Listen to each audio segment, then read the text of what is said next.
টানা বৃষ্টিপাতে ভয়াবহ বন্যা দেখা দিয়েছে প্রতিবেশী দেশ ভারতের ত্রিপুরা রাজ্যে।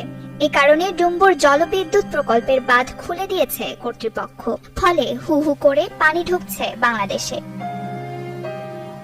জানা যায়, ত্রিপুরার 4টি নদীর পানি বিপদসীমার ওপর দিয়ে প্রবাহিত হচ্ছে, যা ত্রিপুরার ভেতর দিয়ে হাওড়া নদী হয়ে বাংলাদেশে প্রবেশ করেছে, যে কারণে কুমিল্লা, নোয়াখালী, ফেনী সহ কয়েকটি জেলা এখন প্লাবিত।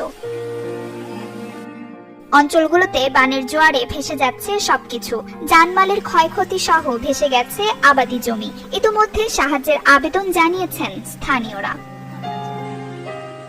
এর আগে 1993 সালে খুলে দেওয়া হয়েছিল এই বাঁধ, যাতে করে বাংলাদেশের পাশাপাশি ভারতেও ব্যাপক ক্ষয়ক্ষতি হয়। ত্রিপুরার গোমতী জেলা ম্যাজিস্ট্রেট তার অফিসিয়াল সোশ্যাল মিডিয়া অ্যাকাউন্টে জানিয়েছেন, গোমতী নদীর পানি আরো বাড়তে পারে, তাই এবারও ক্ষতির মুখে পড়বে দেশ দুটি।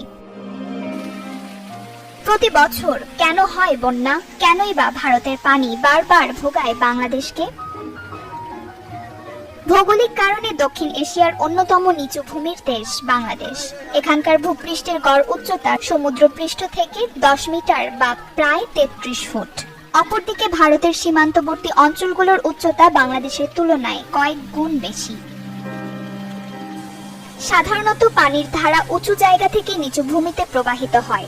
এই সূত্র মেনে স্বাভাবিকভাবেই ভারত বাংলাদেশের চেয়ে উঁচু ভূমি হওয়ায় দেশটিতে হওয়া ঢলের পানির ঠিকানা হয় বাংলাদেশ।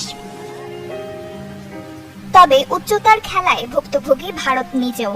দেশটির গড় উচ্চতা 2000 ফুটের সামান্য বেশি হলেও পাশের দেশ ভুটানের উচ্চতা 3200 মিটার। তাই মূলত ভুটানের বৃষ্টির একটা বড় প্রভাব পড়ে দেশটির বন্যা পরিস্থিতিতে।